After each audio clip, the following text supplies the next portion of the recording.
Okay, I hear this a lot from evolutionists. They say that people created God because of their fear of obliteration or annihilation or non-existence after death. Now, this is false. What it is they're doing the opposite. See, Satan in Hebrew means adversary. Adversary means one who opposes. Oppose means to do the opposite. So Satan, the way that he works is he tries to do the opposite, but he doesn't want to make it obvious.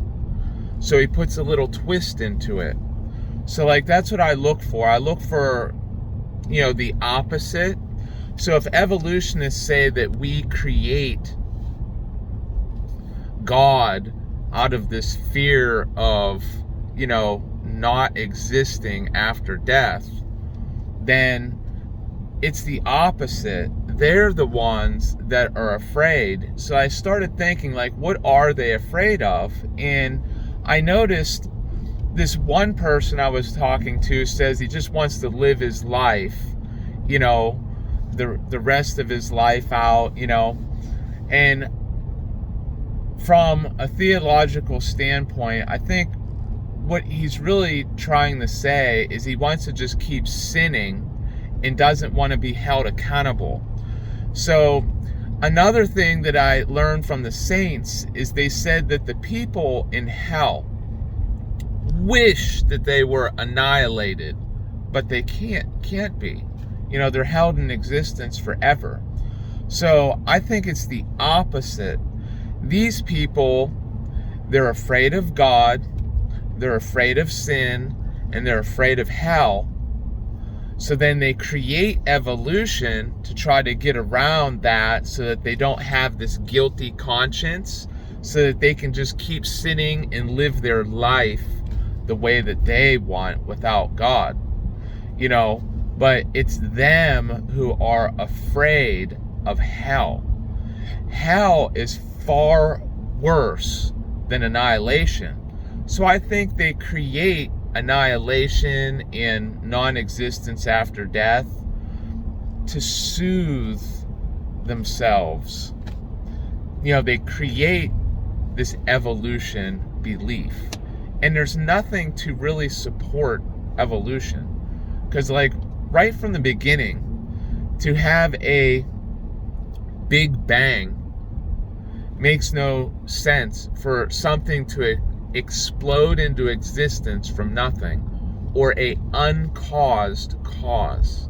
And they'll sit there and say, oh, it's science, it's science, it's science. It's not science, because in science, you can't have nothing cause something. It's a completely unscientific to have a uncaused cause.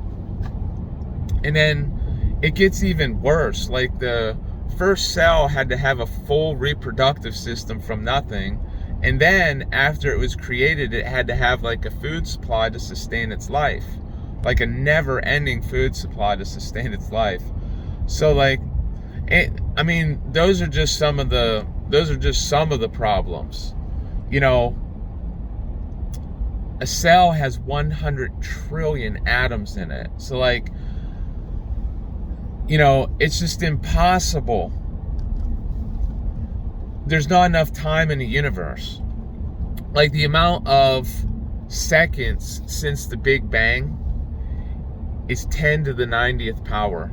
That's 10 times 10 times 10 times 10, 90 times. Or I think it's 10 with 90 zeros or something after it. So another thing is that, the amount of atoms in the entire universe. In the entire universe, all the particles, if you add up all the particles, it's 10 to the 80th.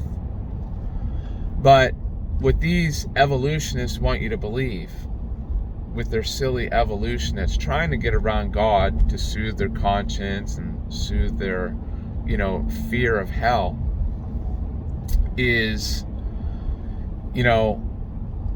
a cell has 100 trillion atoms. So by chance for them to just arrange themselves, this is not to come alive, you know, because like a frog, if you throw a frog into a blender and blend it all up, all of the components of life are in that blender, but it's not alive. You know, that's the difference. So like for all these atoms to come together like in the proper proportions, because you know that's what they're saying, is that there was non-life and then there was life. There was no cells, then there was cells. So that means a cell has 100 trillion atoms in it. These 100 trillion atoms have to just arrange themselves.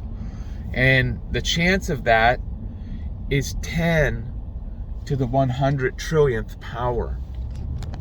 There's just not enough, there's not enough particles in the universe. There's not enough time since the Big Bang for, you know, that to even happen. It's such a ridiculous number. It's next to infinity, you know, so it's completely unscientific. That would just simply not happen by chance. You're better off like having a tornado put a nut onto a bolt. You know, like that's something simple. For a tornado to, like, if you literally have a bolt and you literally got a nut, for a tornado to put that onto the bolt, that's a simple mechanical thing. You know, for like 100 trillion atoms to like arrange themselves in like perfect order, you know, think about how impossible that would be to happen by chance. It would just never happen. But that's my video now. For now, thanks for watching.